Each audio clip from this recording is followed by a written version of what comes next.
Assalamualaikum warahmatullahi wabarakatuh. Waalaikumsalam warahmatullahi wabarakatuh. Alhamdulillah, mari kita lanjutkan untuk sesi perkuliahan yang kedua, yaitu kita akan membahas tentang DML ya. Sebelumnya kita sudah membahas tentang DDL, yaitu Data Definition Language, artinya suatu bahasa yang dipergunakan untuk kita dalam mempersiapkan struktur dari database-nya, termasuk bagaimana cara membuat database-nya, bagaimana cara membuat tabelnya, bagaimana cara merubah struktur tabelnya, bagaimana cara menghapus tabelnya, atau mungkin bagaimana cara menghapus atribut yang seperti yang sudah saya contohkan tadi. Nah, saat ini kita beralih ke bagian yang kedua, bahasa yang kedua, yaitu adalah bahasa manipulasi. Artinya data manipulation language itu akan dipergunakan oleh kita untuk 4 tugas pokok utama. Yang pertama adalah untuk melakukan menambahkan data atau untuk melakukan penambahan data ke dalam tabel. Yang kedua adalah untuk melakukan update data dari tabel. Kemudian untuk menghapus data dari tabel. Dan yang terakhir adalah untuk menampilkan data dari tabel. Nah, kita akan coba satu persatu. Kalau kita coba untuk tampilkan dari tabel yang pernah kita buat, yang sudah kita buat tadi, select bintang from TBL matkul, gitu ya. Ini masih kosong, empty set, gitu ya. Jadi ini masih kosong, empty. Sehingga kita akan mencoba untuk menambahkan data, baik secara mandiri, secara sendiri, atau single input ataupun multiple input. Artinya kita sekali query kita langsung melakukan banyak inputan data. Karena ini sangat bermanfaat untuk kita lakukan. Nah, misalnya ya, untuk menambahkan data yang secara single dulu, jadi satu data dulu gitu ya. Misalnya saya akan menambahkan data pemrograman 1 ke dalam tabel mata kuliah. Caranya misalnya ada perintah, tolong dong tambahkan misalnya data seperti ini nih, misalnya itu ya. Misalnya ada data, kode mata kuliahnya adalah PEM, misalnya pemrograman 1, nama mata kuliahnya adalah pemrograman 1, misalnya itu ya, pemrograman 1. Kemudian jumlah SKS-nya itu misalnya ada jumlah SKS-nya misalnya 2 SKS misalnya. Misalnya 2 SKS. Nah, untuk kita melakukan penambahan dengan data seperti ini itu sangat gampang. Jadi silahkan teman-teman buatkan seperti ini query-nya ya. Misalnya di sini saya akan menambahkan kode pemrogramannya PEM_1, kemudian namanya pemrograman 1 dengan jumlah SKS-nya adalah 2. Nah, seperti kita ketahui bahwasannya di dalam tabel matkul itu ada 3 kategori, ada 3 atribut. Yang pertama adalah atribut MK_code, atribut MK_name, dan atribut MK_SKS. Masing-masing memiliki tipe data yang berbeda, kecuali mungkin MK_code sama MK_name sama, yaitu varchar. Nanti proses penginputannya akan berbeda antara yang string dengan yang numerik. Nanti akan berbeda. Nanti kan saya sampaikan. Oke, kita yang ke pertama. Untuk melakukan penambahan data dengan menggunakan insert into. Nah, ini utamanya ya, insert into. Tambahkan. Insert into. Nah, tambahkan ya, insert into. Into kemana? Into tabel apa? Saya akan menambahkan ke tabel apa, gitu ya. Nah, yang seperti kita ketahui bahwasanya tabel yang sudah kita buat itu adalah tabel matkul. Sehingga kita dengan melakukan insert into tabel matkul, kita sudah bisa melakukan untuk inputan datanya. Dengan cara masukkan, yang pertama, tentukan. Nah, ini yang paling penting nih ya. Tentukan. Misalnya, di sini masing-masing field atau atribut yang akan kita tambahkan, yang akan kita isikan datanya. Oh, ini kan misalnya ini kan PEM3 kan kode matkul. Pemrograman 1 kan nama mata kuliah dan SKS kan nama SKS-nya, total jumlah SKS-nya. Maka yang akan saya masukkan adalah di sini MK_code. Nah, yang kedua apa? MK_name. Jadi kita sebutin dulu satu persatu nama-nama atribut atau nama-nama field yang akan kita isikan datanya. Jadi kalau saya hanya akan mengisikan MK_code dan MK_name cukup di sini. Nggak pakai koma lagi. Berarti ya. Berarti di sini misalnya gitu ya. MK_code, MK_name, kemudian di sini MK_SKS. gitu ya. Nah, ini kemudian tutup kalau sudah tidak akan lagi menambahkan atribut yang lain untuk untuk dimasukkan datanya. Sekarang di sini values. Nah, value nilainya apa aja. Nah, di sini kita masukkan masing-masing nilainya. Dan ini harus berpasangan. Kalau yang kita masukkan terlebih dahulu adalah MK code, maka kita masukkan dulu yang terlebih dahulu adalah kode mata kuliahnya. Kalau yang pertama kali adalah MK name, maka yang dimasukkan pertama kali adalah nama mata kuliahnya. Karena yang pertama kita tulis adalah MK code, kemudian MK name, kemudian MK SKS, maka kita pun harus berurutan inputnya.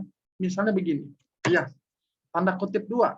Jadi kalau untuk data yang tipe datanya string, bukan numerik, maka kita harus menggunakan tanda petik 1 atau tanda petik 2 dalam melakukan penginputan datanya. Di sini adalah PEM1. Kutip lagi. Kemudian koma.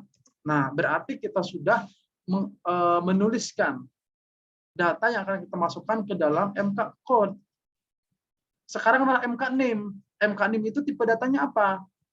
Oh, string. Karena varchar. Berarti di sini pun kita pakai tanda petik.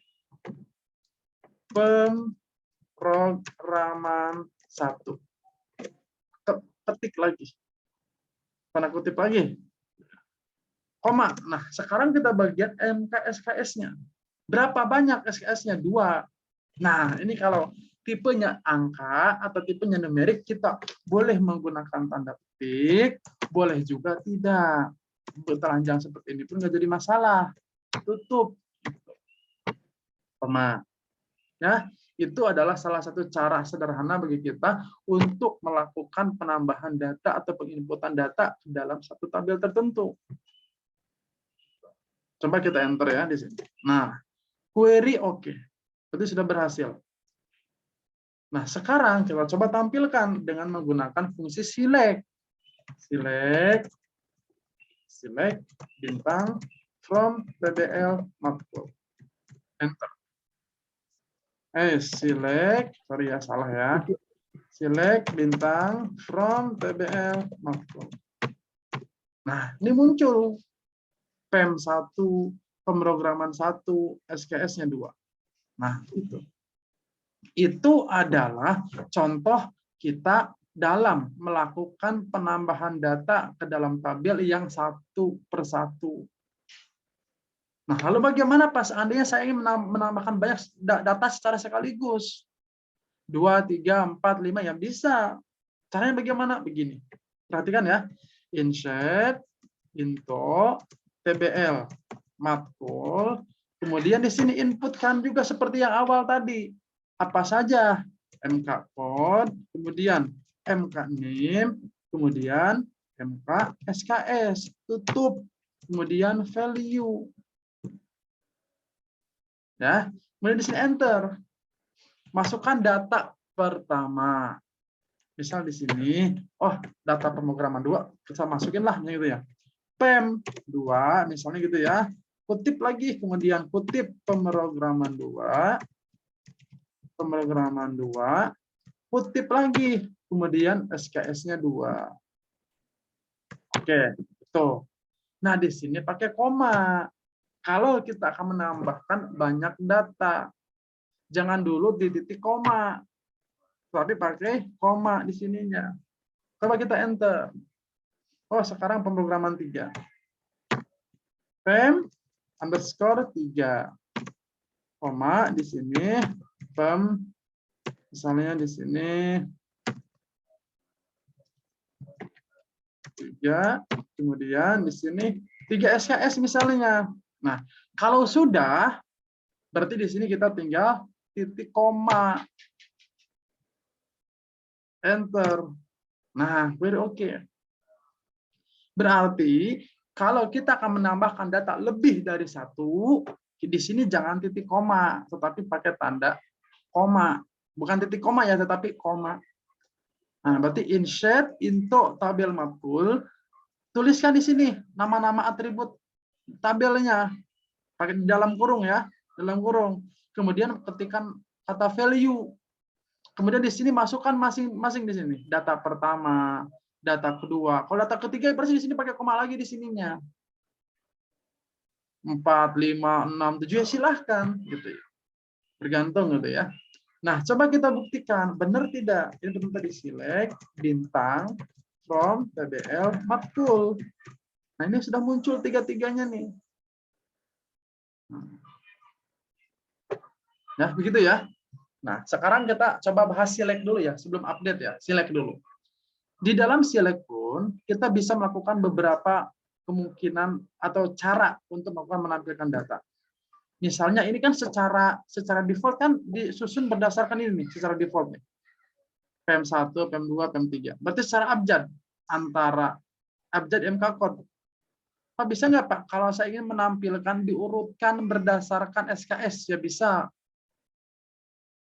Pak, saya ingin diurutkan berdasarkan SKS, tapi yang paling besar dulu SKS-nya. Ya bisa. Caranya bagaimana? Begini. Jadi saya ingin dari yang jumlah SKS-nya paling banyak dulu, Pak. Gitu ya, sampai yang terkecil. Bisa, misalnya gitu ya. Jadi urutannya nanti yang kalau ada SKS-nya ada yang 6 berarti 6 dulu, 5, 4, 3, 2, 1 kan begitu. Di sini select bintang from TBL matkul. Nah, di sini order by. Order by. Urutkan berdasarkan. Nah, kalau bahasa Indonesianya gitulah. Urutkan berdasarkan. Select bintang from TBL matkul order by itu sama dengan bahasa Indonesianya adalah tolong tampilkan seluruh isi data yang ada dalam tabel matkul berdasarkan ya, dan urutkan berdasarkan MK SKS. Kalau ascending itu dari paling kecil ke paling besar, kalau descending dari paling besar ke paling kecil. Ingat, ascending ASC ya, difungsikan untuk mengurutkan data berdasarkan dari yang terkecil. Ini MKSKS tentunya ya. MKS SKS yang paling kecil sampai yang terbesar. Kalau untuk descending itu mengurutkan mata kuliah berdasarkan SKS yang paling besar. Coba kita enter. Nah, ini kan paling besar dulu nih SKS-nya. 3, 2, 1. 322 gitu ya. Nah, gitu ya. Ini berdasarkan ascending atau order by. Pak, saya balikin deh. Misal select bintang from TBL matkul, misalnya order by MK satunya berdasarkan itu Pak, berdasarkan oke lah MK SKS misalnya ascending. Nah, kalau mau ascending sebenarnya kita tidak perlu diinikan ya. Order by MK SKS cukup begitu. Nanti secara defaultnya ascending. Sama dengan SKS ASK gitu ya. Tetapi kalau untuk ascending itu boleh tidak dimasukkan. Nah, begitu. Kalau untuk ascending, tapi kalau untuk descending itu wajib ditampilkan. Dituliskan descendingnya. Seperti tadi yang ini ya. Nah, seperti begini. Ditampilkan. Kalau untuk ascending boleh tidak ditampilkan. Nah, gitu ya. Nah, sekarang setelah kita mempelajari bagaimana cara menambahkan data, baik yang single maupun yang multiple, kita pun tadi sudah mencoba membahas tentang cara menampilkan data berdasarkan urutan kolom tertentu. Jadi, untuk mengurutan kolom itu boleh ya, teman-teman, bukan hanya SKS saja. Saya ingin berdasarkan kode, Pak. Saya ingin berdasarkan nama, Pak. Saya ingin berdasarkan SKS. Silahkan saja. Kita tinggal tentukan berdasarkan atribut yang mana. Nah, sekarang kita akan menampilkan data berdasarkan kondisi. Nah, ingat, kondisi tertentu. Misalnya, Pak, saya ingin menampilkan seluruh nama mata kuliah yang SKS-nya 2. Jadi, kita tuh hanya ingin menampilkan seluruh mata kuliah yang jumlah SKS-nya itu 2 SKS saja, Pak. Jadi, yang 1 SKS, yang 3 SKS, yang 4 SKS, yang 5 SKS, yang 6 SKS tidak muncul. Jadi, yang muncul itu hanya yang 2 SKS saja. Bisa tidak, Pak? Bisa. Caranya begini. Select bintang from TBL matkul. Nah, di sini where. Nah, kondisinya apa? Kondisinya, Pak, saya itu hanya ingin menampilkan seluruh mata kuliah yang SKS-nya hanya 2 aja, Pak. Nah, gitu ya. Kalau 2 berarti SKS-nya 2, berarti MK SKS sama dengan 2. Gitu. Ya. Jadi ini kondisinya adalah kondisi where. Where ketika. Jadi tolong tampilkan seluruh nama mata kuliah yang ada di dalam tabel mata kuliah ketika MKSKS-nya itu 2 gitu kalau bahasa Indonesianya. Ya, coba kita enter. Nah, ini nggak muncul kan yang ketiga kan? Gitu. Ini yang ketiga tuh nggak muncul nih. Kenapa? Yang SKS-nya 2 saja syaratnya. Gitu. Nah, ya. Nah, itu adalah salah satu cara bagi kita untuk menampilkan data atau select data di dalam dari tabel. Nah, kemudian, Pak, bagaimana kalau saya ingin merubah data? Merubah data apa ya? Ini kemarin ada yang salah nih. Pemrograman 3. Oh, ini salah, Pak nih. Ini harusnya pemrograman 3 nih, Pak. Gimana nih, Pak, caranya untuk kita untuk dapat melakukan untuk dapat melakukan perubahan data di dalam satu atribut tertentu? Boleh. Saya ingin mengganti kata ini menjadi pemrograman. Kata pemrograman menjadi pemrograman. Bisa, bisa. Caranya bagaimana? Begini. Update. Nah, update langsung masuk ke tuliskan nama tabelnya. Update tabel matkul. Nah, set. Nah, ini penting nih. Update tabel matkul set. Apa yang akan kita rubah? Atribut apa yang akan kita rubah? Pemrograman 3 itu berada di atribut apa? Atribut MK name. Sehingga yang kita sebutkan itu adalah nama atributnya di sini. Set MK name sama dengan apa? Menjadi isian barunya. Pemrograman 3. Nah, ini fungsi penting nih. Where. Nih. Where-nya nih penting. Pemrograman 3 itu berada atau menginduk ke kode mata kuliah mana? Ke sini.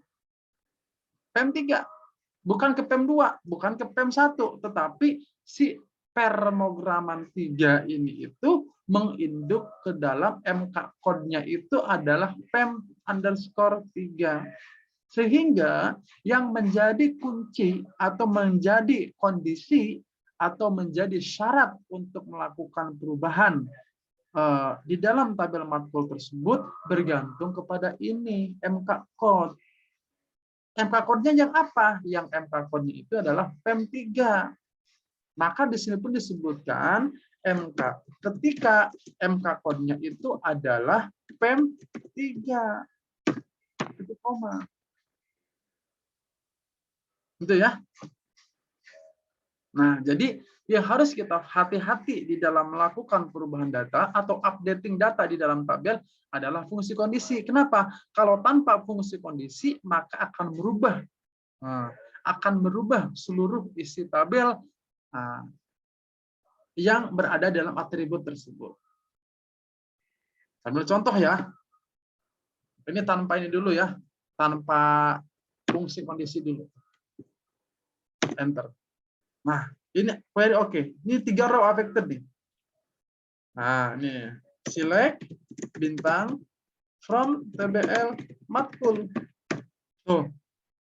Jadi sama semua nih, jadi pemrograman 3 semua. Kalau begini salah. Salah kalau begini. Karena yang kita rubah itu adalah seluruh MK NIM menjadi pemrograman 3 tanpa kondisi. Sehingga yang berubah itu adalah seluruh nama mata kuliah akan berubah tanpa kondisi tertentu. Kalau begitu kan repot. Ini masih 3 masih mending, gampang kita rubah satu persatu. Coba kalau ada misalnya ada 30 mata kuliah. Kan repot kita harus satu persatu merubah. Nah, maka dari itu yang harus kita perhatikan, yang harus kita ingat di dalam melakukan updating data di dalam suatu tabel adalah fungsi kondisinya. Oke, sekarang kita rubah ulang ya. Nah, misal di sini saya akan berubah nih. Satu persatu deh. PEM. Nah, update misalnya update. Ya. Update misalnya TBL. Matkul ya set misalnya MK name sama dengan pemrograman 1.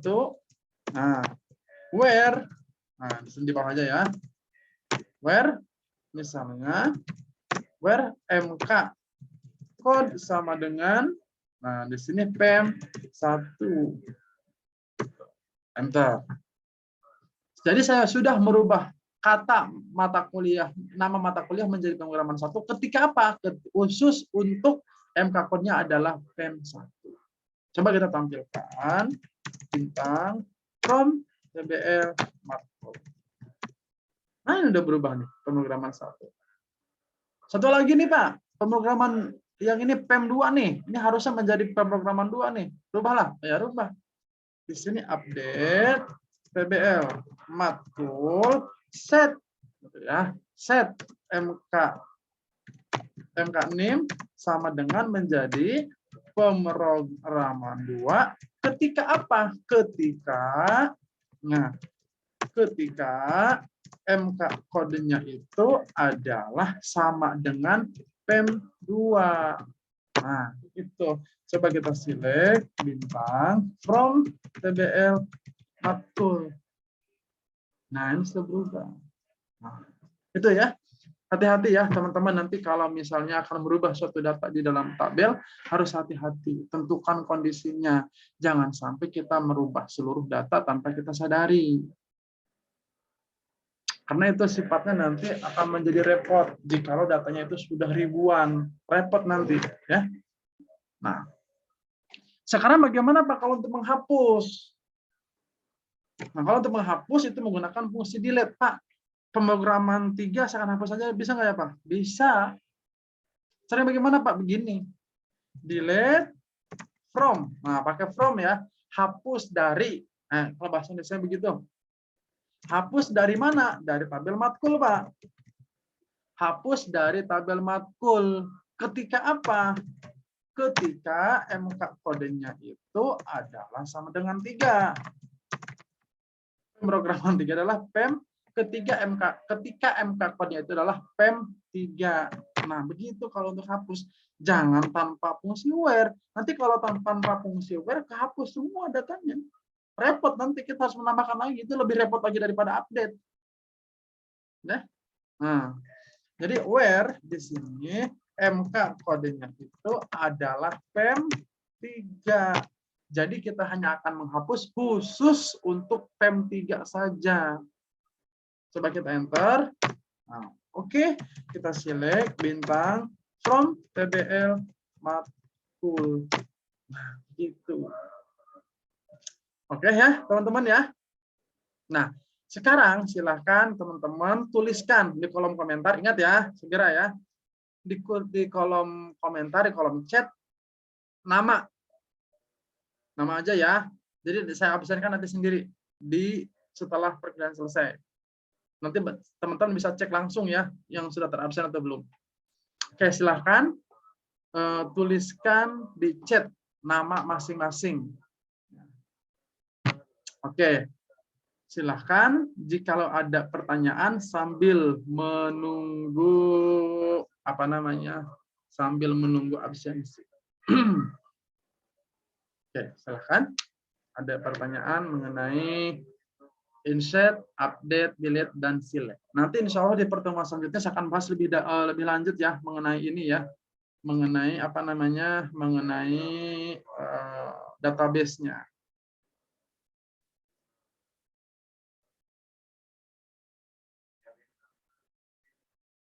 Nah, silahkan yang belum menuliskan nama, silahkan Pak Muhammad Makmun.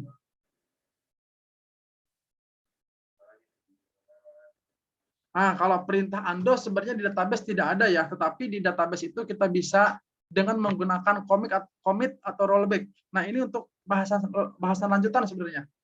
Jadi kalau commit sama rollback itu sebenarnya bisa untuk mengembalikan data sebelumnya sebenarnya ya. Cuman ini nanti kita bahas untuk pembahasan yang level lanjut sebenarnya ya. Kalau untuk rollback gitu ya. Jadi untuk Pak Muhammad Makmun sebenarnya bisa itu untuk menggunakan rollback gitu ya. Tetapi tidak bisa rollback terus-menerus gitu ya. Itu biasanya kalau Bapak ketahui itu untuk menrollback transaksi terakhir. Nah, Gitu ya. Begitu ya.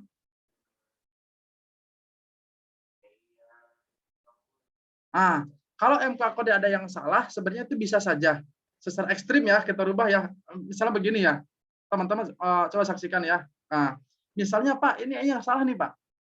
Bisa nggak Pak? PM2 saya ganti. Nah, kita coba ya sekarang ya. Update misalnya TBL matkul set misalnya MK code menjadi misalnya PM2. PM2 where. Nah, where di sini MK code-nya itu sama dengan PM2. Nah, bisa nggak kalau begini? Secara teori harusnya bisa. Kita enter. Nah, select bintang from PBL matkul. Oh, sorry, kita merubahnya jangan begitu ya. Itu bisa ya tadi, cuman saya di sini harusnya jangan PM2 lagi ya. Nah, update misalnya PBL matkul set misalnya MK code sama dengan di sini PEM 6 ya gitu contohnya ya. Where PEM MK code sama dengan PEM 2. Nah, bisa itu. Select bintang from PBL matkul. Nah, ini berubah nih. Nah, boleh nggak Pak kalau subfungsi yang menggunakan atribut lain? Silahkan, bisa. Misal begini, tapi itu akan riskan. Karena kemungkinan besar kalau selain kata kunci itu akan ada data yang sama. Tetapi bisa nggak Pak secara teori? Bisa. Misalnya begini. Update misalnya TBL matkul. Iya. Set misalnya MK code. Nah, jangan MK code lah ya. Misalnya set di sini misalnya MK SKS sama dengan 6. Where misalnya MK name. Bisa nggak Pak kebersihan ini ya? Bisa, silahkan. MK ini misalnya Pemerog Raman 2. Gitu. Nggak jadi masalah ya. Kalaupun kita menggunakan atribut yang lain dalam melakukan penyimpanan data.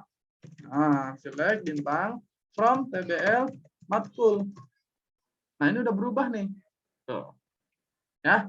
Jadi sebenarnya untuk melakukan perubahan data itu tidak harus menggunakan kata kunci. Lah, lalu kenapa saya arahkan menggunakan kata kunci? Kata kunci itu dipastikan unik. Nggak akan bisa. Buktinya Pak, bisa nggak saya rubah kode unik menjadi kode yang sama dengan kode yang lain? Itu nggak bisa seharusnya, error. Coba update. Saya akan merubah PEM 6 menjadi PEM 1. Dengan sama ini, bisa nggak? Nah, kita coba ya. TBL, update TBL. Matkul, set misalnya MK code. Sorry, saya percepat ya, karena ini udah mau habis ya. MK code misalnya PEM 1. Nah, where misalnya MK SKS sama dengan 6. Misalnya gitu ya. Bisa nggak? Error. Ada duplikat entry PEM1 for key primary. Jadi kalau kita sudah set sebagai kata kunci, itu tidak boleh ada data yang sama. Nah, begitu ya, teman-teman ya. Paham ya? Nah, jadi jikalau ada kode yang salah, bisa kita rubah selama MK code-nya itu tidak ada yang sama. Kalau sudah ada yang sama itu nggak bisa. Kalau kita sudah set sebagai primary key, Pak, bagaimana Pak kalau ini belum kita set sebagai kata kunci? Bisa. Sama. Kalau kita belum set sebagai kata kunci. Nah, gitu ya. Kalau sudah kita set sebagai kata kunci, maka tidak akan pernah bisa untuk diisikan dengan data yang sama. Oke, itu saja dari Bapak ya untuk malam hari ini, gitu ya. Sebelum ditutup, saya ingin menyampaikan suatu buat teman-teman ya, khusus yang buat teman-teman yang Muslim ya. Jadi ada satu amalan yang amalan itu sudah dipastikan diterima, gitu ya, sudah dipastikan diterima. Berbeda dengan amal-amal yang lain. Kalau amalan sholat, amalan puasa, amalan zikir, amalan sedekah dan lain-lain kan belum tentu diterima ya. Tapi ada satu amalan yang dipastikan diterima oleh Allah itu, yaitu adalah untuk membacakan shalawat terhadap Nabi Muhammad SAW. Jadi ada satu amalan yang dipastikan diterima, gitu ya. Itu membacakan shalawat. Dan membacakan sholawat itu akan bermanfaat juga buat orang tua kita, khususnya Bapak. Karena di saat kita membacakan salah satu sholawat saja, gitu aja, itu di langit itu akan tercatat, oh si A bin Fulan. Berarti kan bin Fulan itu kan berarti kan nama ayah kita kan disebut. Nah, berarti itu akan disebutkan juga sebagai salah satu amalan buat orang tua kita juga. Ya, jadi itu saja untuk malam hari ini. Mudah-mudahan kalaupun secara singkat gitu ya, singkat pertemuan yang sangat secara singkat sekali, cuma 40 menit kurang ya, menyesuaikan waktu Zoom, mudah-mudahan ada manfaatnya. Insya Allah mungkin maaf ya, tidak kita lanjutkan setelah sholat isya, gitu ya, karena sebentar lagi mungkin sekitar 5 menitan lagi, 10 menit sholat isya, jadi mohon maaf tidak bisa dilanjutkan. Ya apa-apa ya, buat teman-teman ya. Nah, jadi mudah-mudahan ada manfaatnya, kalaupun sedikit, dan kita bisa praktekkan di dunia pekerjaan, kalaupun masih sangat sederhana, kalau minimalnya bisa menambahkan wawasan. Sekian dari Bapak untuk malam hari ini. Insya Allah untuk absensinya Bapak sudah save ya, di chatnya sudah Bapak simpan, jadi Bapak akan absenkan. Sekian dari Bapak untuk malam hari ini. Mohon maaf atas segala kekurangannya. Billahi taufiq wal hidayah. Wassalamualaikum warahmatullahi wabarakatuh. Waalaikumsalam. Waalaikumsalam warahmatullahi wabarakatuh.